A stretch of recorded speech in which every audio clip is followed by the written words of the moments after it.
Hello and welcome back to Jason Live. My name is Patrick Shea, and we're back again with our STEM career series where we learn about careers in science, technology, engineering, and math from role models currently working in those fields. Today's role models are Jason Osborne and Aaron Alford.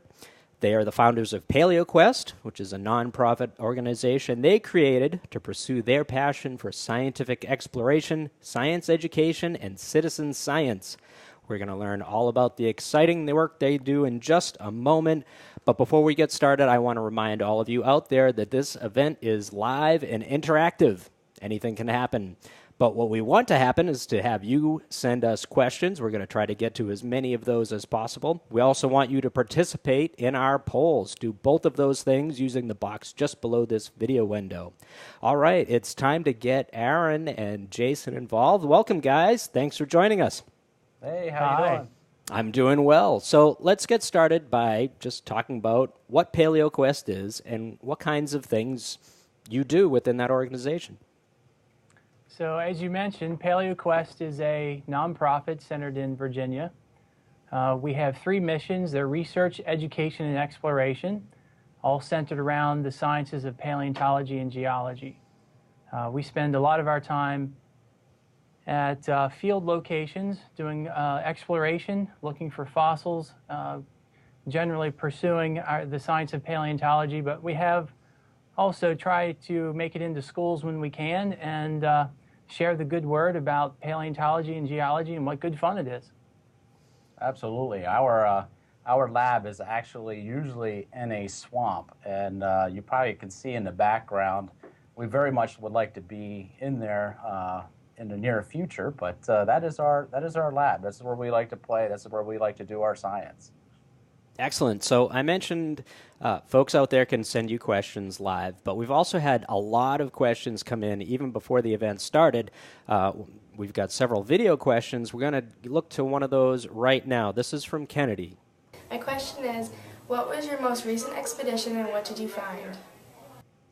That's a great question. And we were actually very interested in trying to find seals or pinnipeds, and Aaron is actually holding a bone, a long bone from a seal. And we also found, we actually brought some of this stuff to the studio, but here's actually a walrus tusk. And as far as we know, this is probably the best evidence on the East Coast as far as most complete and solid. So there's very little known about the pinnipeds, the seals and walruses. And this trip was in south central Virginia. It was actually in the swamp that is pictured behind us. And we went there specifically looking for evidence of pinnipeds, the seals, and also for whales and porpoises. We had a particular mission because we had started to find some interesting material at this site, just started to explore it. So we went back to see if we could find more of that material with the hopes of having material that we can identify at the species level. Great. Our next question is from Victoria. She wants to know, what's the coolest object that you have found during your expeditions? Great question. Aaron, you want to lead on that one? I love them all. Yeah, I do too. Well, I don't know. So generally the way this works for us is whatever we found recently that really tickled our fancy is our favorite. Yeah. So for Jason, I'm guessing that's the walrus tusk. Yeah, that's probably up there. And he found that probably 2 months ago, so that's still his favorite. Yeah, but I tell you what, though, something that's amazing to see is when we're in the bottom of one of these rivers and you see a complete whale just sprawled out in the bottom of the river. And this thing might be 4 or 5 million years old, and you can see the bones and you can feel the ribs and what have you, the skulls laid out. It's absolutely amazing to see that critter. It's the first time it's ever been seen since, you know, it died 4 or 5, 10 million years ago. This past trip was really good for that too. Jason has one skeleton that he's been working at for the past 2 trips and has uncovered a lot of it. But on this trip, this last one, we really started to get a sense that the homework that we had done to find this site's really paid off. We probably, how many intact skulls were there sticking out of the matrix? I mean, we really lost count. Yeah, in the last trip, yeah, there was quite a few. Tons of them. So that site is really got us excited because there's a lot there. We're probably going to spend a lot of time there. So and for folks out there finding those intact is amazing. Yeah, so for folks out there that aren't familiar with your techniques, or can we talk a little bit about? We know that you do a lot of scuba diving to search for these fossils. What's the environment like? Is it challenging? Tell us about the process. It is. It's basically like an extreme sport. So we basically dive in areas that you normally can't see anything, unless you have a really, really high intensity light. And we'll dive these rivers, and the idea is to get into a river system that is ripping out fresh material. In other words, we need a lot of current, and the current washes out the loose debris so we can see the matrix and we can see what's embedded into the stratigraphy or the geological formations. So unfortunately, those places are in swamps and full of trees, sometimes alligators and sharks and all kinds of critters. And one of the examples that we like to give as far as the conditions is, if you can think about hanging on the front of a car going 65 miles an hour, trying to hold on to the hood ornament, that's basically what it's like trying to dive these rivers, and you're down on the bottom. You're trying to hang on, and you're trying to move along into the channel of the river itself. So, we've actually got a question here from one of our viewers. They want to know what motivates you to do black water diving. This doesn't sound like a pleasurable experience like most people associate with maybe diving on a coral reef. So two retorts to that. The first is most people wouldn't go to these environments. That's why we're there. So the fossils that are there are undisturbed. Most of the time, we're probably the first living person to have been in those spots and rivers. The second bit is it's actually a really relaxing environment. If you think about what it takes to complete sort of a meditation, like if you're thinking about yoga, you want to be in a quiet environment. You probably want it to be not so bright. You don't want a lot of distractions. Well, when you're down in the bottom of the river laying there, it's absolutely pitch black. It is the quietest environment other than the bubbles going up through the water that you can imagine. There's something very meditative about it, and being down there, you can only see one little spot at any given time. Really focuses your attention and forces you to pay attention to what you're doing.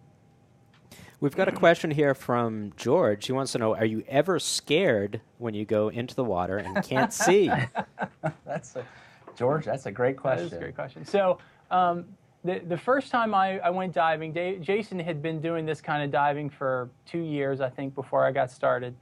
And he dropped me in about a 20-foot hole, and I got to the bottom, and mind you, the only other dives I'd done before had been in a pool or in a quarry, so the water was very clear. When I get to the bottom, my light goes out. It's pitch black. It's the first time I've ever been in those conditions. And I had about 3 seconds worth of panic. And then I realized, if I go back up, I'm not going to find any fossils. I have to figure this out. I want to find fossils really bad. And after that, the fear was gone. There are plenty of moments, though, when you have to do a gut check and sort of that thrill get refocused of discovery is the ultimate drive. When you're seeing, touching, feeling something for the first time, that's a pretty good driver to go into those situations. We've got another diving related question. This one's a video question from Sawyer. And I need to ask you, when you go diving, do you plan for everything or do you plan for only what's expected? Well, that's a good and interesting question. I tell you what, when we see a hurricane coming up through the coast, we definitely plan to try to get out and dive. That's ridiculous. A lot of people are fleeing. We're very interested in diving when those rivers come up and the current starts ripping. We're like, oh boy, here we go. There's going to be fresh stuff to find. So that would be definitely something that we try to plan for and try to hit storms and I think the question was also driving at, in terms of safety, do we plan for any eventuality? Yeah, good point. And we do. Actually, we don't dive together, because if you do in these conditions, a lot of times you can actually harm your partner. And so we tend to dive solo and then meet back at the boat on a very regular schedule. So on our bodies, we carry all the gear we need to self-rescue should anything go wrong. Our next question is from Shelby. She wants to know, how did you learn to do this? What school did you go to learn how? Well, we basically learned this on our own. It's kind of interesting. It's a great question. We both have the passion for discovery. We love to find things, and we became really good at it because it was something that we love to do. And I think that's really important in any career or anything you do in life. If you really love it, you put your heart into it, you can do just about anything.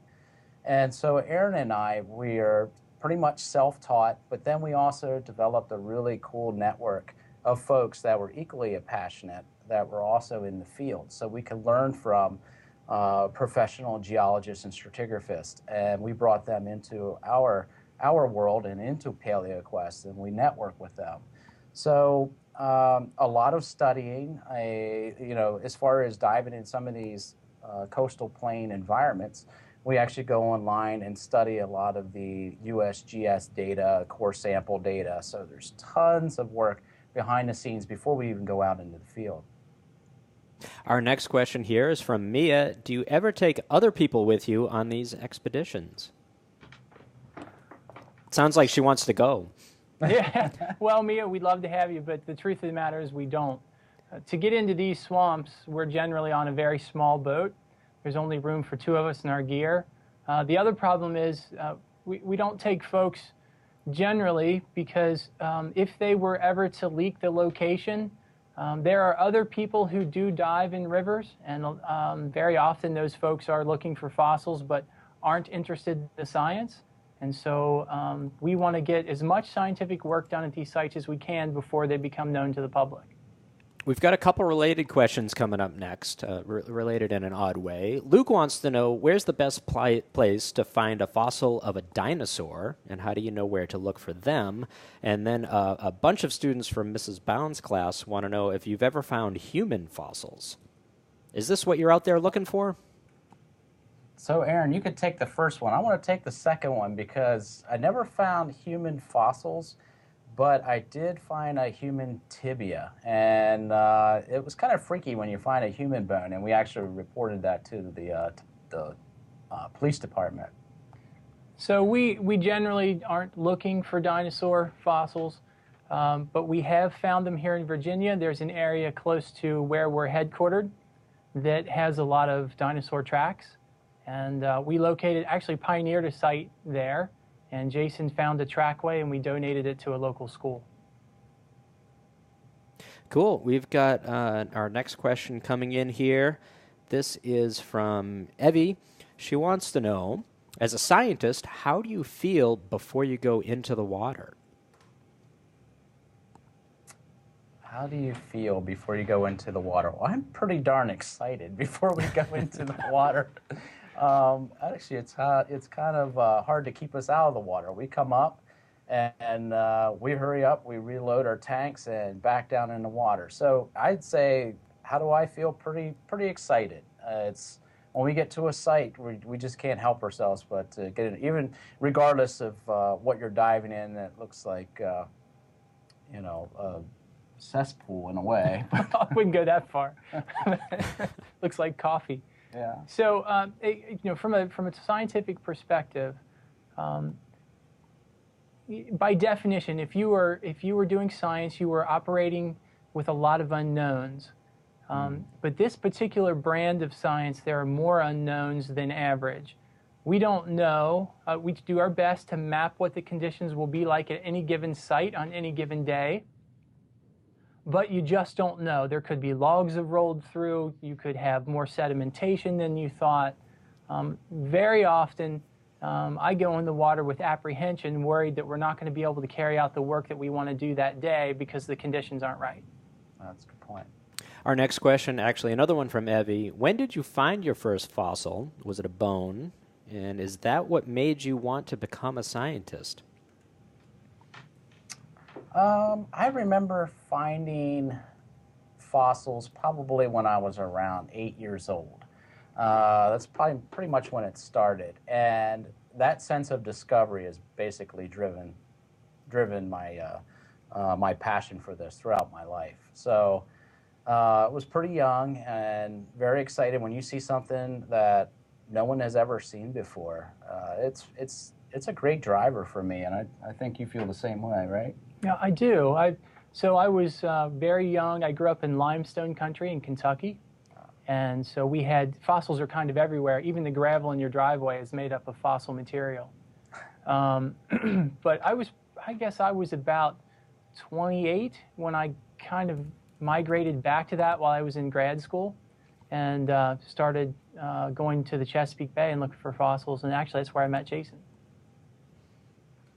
I think you might have given away that could come up again in this program, folks out there. You needed to listen to that one. We've got another question coming in here from Juliana. She says, since she was a young girl, her father and her have frequented an area they call Fossil Hill in western New York State. The hill is in the midst of farming land, and she's wondering, can you tell her more about that region, which is near Buffalo, and the seabed coral, sea anemones, and oyster types of fossils that they've located there over the years?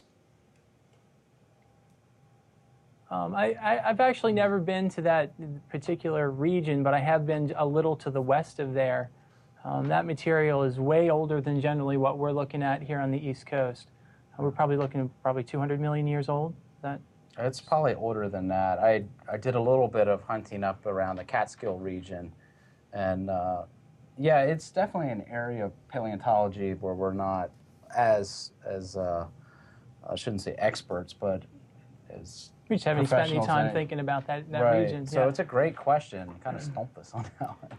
So why would you find ocean-based fossils so far inland? And is that at all related to the kind of work that you're doing in the areas that you do your hunting in? Absolutely. That's a great question. You're probably wondering why we are in swamps and not in the ocean and finding fossil whales and what have you. So if you look at a map and Route 95 goes north and south along the eastern seaboard of the United States, everything east of that is somewhat of interest to us, and that is what we call the coastal plain, or the Atlantic coastal plain. And the Atlantic coastal plain was actually underwater about 65 up to 65 billion years ago, I guess, somewhere around there. Off and on, right. So while that was underwater, it was a great breeding ground for whales. So they had calves, and then of course you have the predators like the sharks. So there's a lot of habitat going on. There's a lot of reefs. So when the water receded, you still have these riverways through the coastal plain, and the rivers are cutting through those ancient seabeds, those formations. And that is what we're going after in these swamp environments. For the question that was just asked, though, the center of the country has been flooded as well between the Appalachian Mountains and the Rockies, and that has been ocean at several different times. And also of interest of ours, we just need to get out there. Just don't spend as much time there. There's only so much time in the week, right? Yeah. That's right. We've got another video question here. This one is from Noah and Tyler. Hello, my name is Noah. And my name is Tyler. And our question to you is, are you looking for anything specific? And if so, what? So we are. We tend to like to find some of the outstanding questions on the East Coast. We work with a lot of colleagues and figure out the things where they've had trouble finding fossils to help them with their research. One of the big empty spots in paleontology on the East Coast has been pinnipeds, especially the ones out of the Calvert Formation, which is a local formation of the Earth. And so the past 2 years, we've spent a lot of time looking for pinniped remains and actually have a book chapter coming up on the fossils that we found. We're always interested in finding whale remains or porpoise remains. That's a really hot topic right now, especially how they've adapted through the Oligocene and into the Miocene. So that's about 30 million to 15 million years span. I think we're giving away all of the answers to our polls, so let's jump to them right now. This is a chance for Jason and Aaron to ask you guys some questions out there, and let's get to our first one. Our first poll question, what prehistoric critter does Jason like to find the most when he's scuba diving in swamp rivers? Is it A, whales? Is it B, mollusks? Is it C, swordfish? This might sound familiar. It might sound like what we were just talking about a moment ago. We're going to post that and ask everybody out there to vote on it.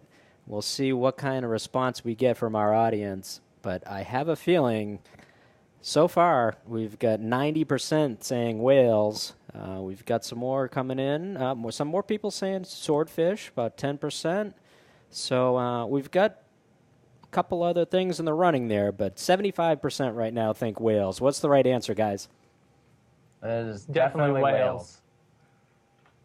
Cool. And you just told us why. So we're going to move on to poll number 2 here. Poll number 2 says, while hanging around and scuba diving in swamps, what creatures scare Jason and Aaron the most? Is it A, sharks? Is it B, alligators? C, snakes? Or D, protozoa? Sharks, alligators, snakes, or protozoa, they're all scary in one way or another, but what is the most scary to both Aaron and Jason when they're out there? Let's see what the answers are coming in. Right now, alligators is in the early lead. Oh, they went from 83% to 56% because a lot of people are saying snakes. Protozoa, 7% right now. There's a good mix here, but I think alligators is in the lead. Why don't you tell us what the right answer is? D, protozoa. Definitely the little critters. It's protozoa basically means little animal. And yeah, the diseases and the possibility of death from something that you cannot see is pretty scary to me. Especially in swamps. There's a lot of little critters in the water in swamps. And that's saying something because, at least for me, I think gators are pretty terrifying. So does Jason. He's more afraid of protozoa. It's close to protozoa. It's the one that you can't see that gets you really afraid. Here's another one that you should know the answer to if you've been paying attention. Poll number 3, where did Jason and Aaron first meet? Were they A, scuba diving in a swamp? B, were they along the Chesapeake Bay? Were they C, in a museum? Or was it D, at work? Where did they first meet? See if we can get that poll posted. There it is. We'll start to get the answers in right now. Right now we're evenly split along the Chesapeake and at work, but we're getting some other answers in here. Some people think in a museum, about 20% there, but most at the moment, about 60% are saying along the Chesapeake Bay. What do you guys say to that? Along the Chesapeake Bay. Yep, absolutely correct. They know you guys well out there, or they've been paying attention, one or the other. Either way, I think that's a good sign for everybody. That's awesome. Okay. So we're going to move on here. We're going to talk about something else, another very important aspect of Paleo Quest, and one that Jason Learning here, is very excited about. It's a thing called Shark Finder. Why don't you tell me what is Shark Finder? So we've spent a lot of our time figuring out how to increase the rate of discovery in paleontology, and we've married that to our love of engaging students in paleontology and have designed a citizen science program that allows students to participate in the science that we're carrying out. Basically, we collect very large, very targeted samples of fossil material and then work with citizen scientists to go through that material and process it so that they can find the fossils that are contained in there, and then that fossil material is shipped to our partners at the University of Maryland. And if it turns out that a student has found a new species or a new occurrence of a species for a given formation, They get credit for that in professional publications.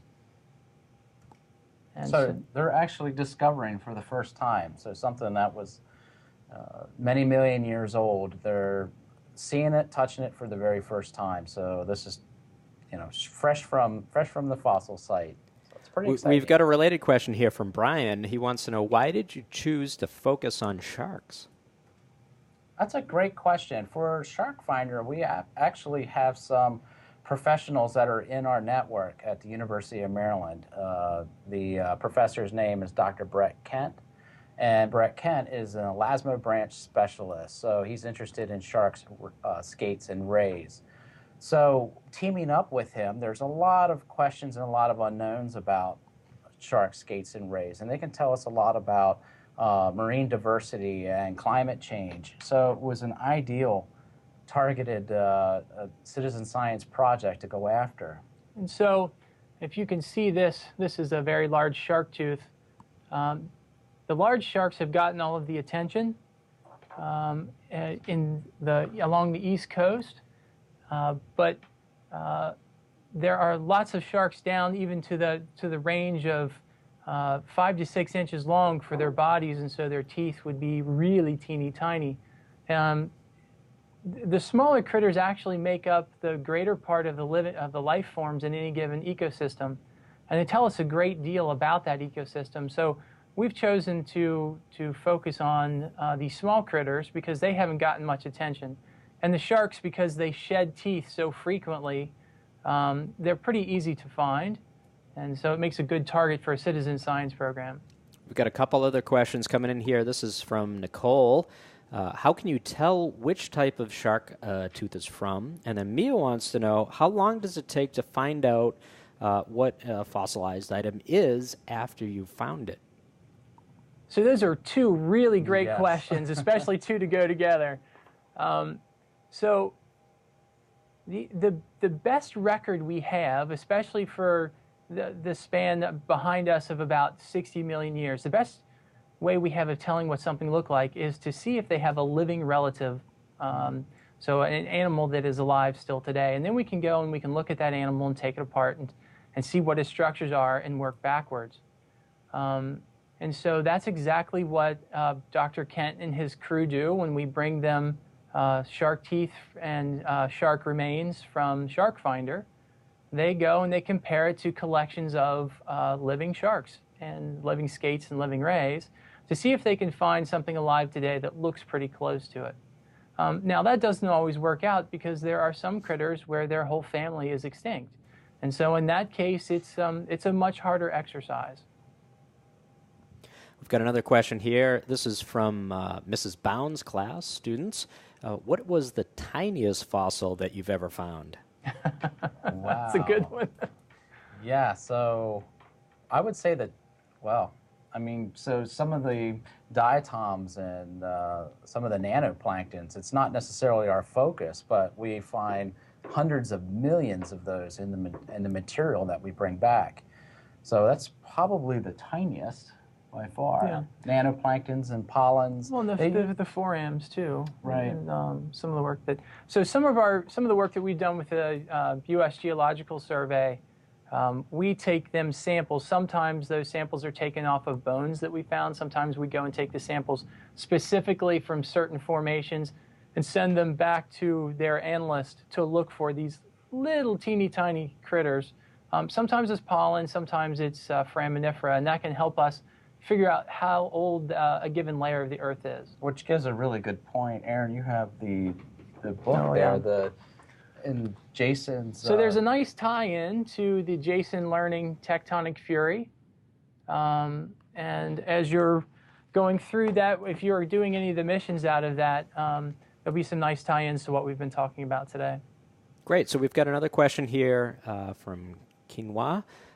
Wants to know, what can students do to explore science? So you've just suggested one way, which is get involved in JASON and use the curriculum.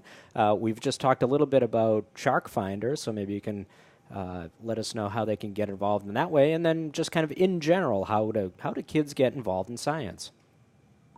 Well, one of one of my favorite ways is actually just to go to museums, looking at museum collections and trying to figure out what excites you, what interests you. That's my personal answer to that, because I remember as a kid being very, very young and going to the Smithsonian Institution and the Natural History Museum and just sitting there staring at all the fossils. And I think that was also another driver for me personally. But there's also different science groups and organizations and outreach programs. There's citizen science like the Shark Finder Project, so you can dabble in something and see if it excites you, if it's something that you like to do.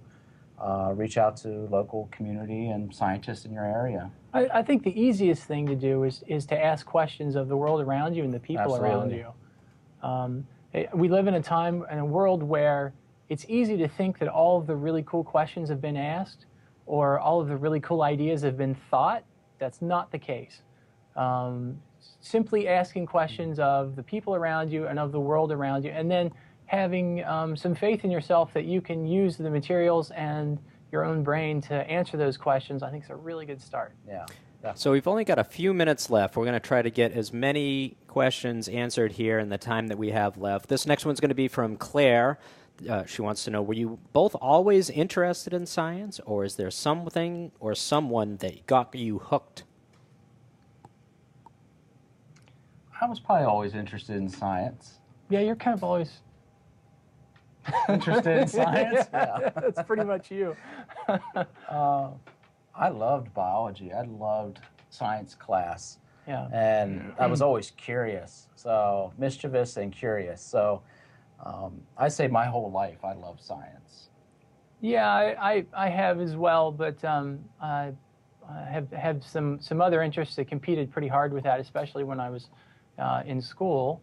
But I feel like my dad and my grandfather really set the hook for me with the sciences, because they're both folks that tend to believe that they can answer questions about the world around them simply by digging in and looking around them and using their own logic and their own hands to take things apart and figure things out.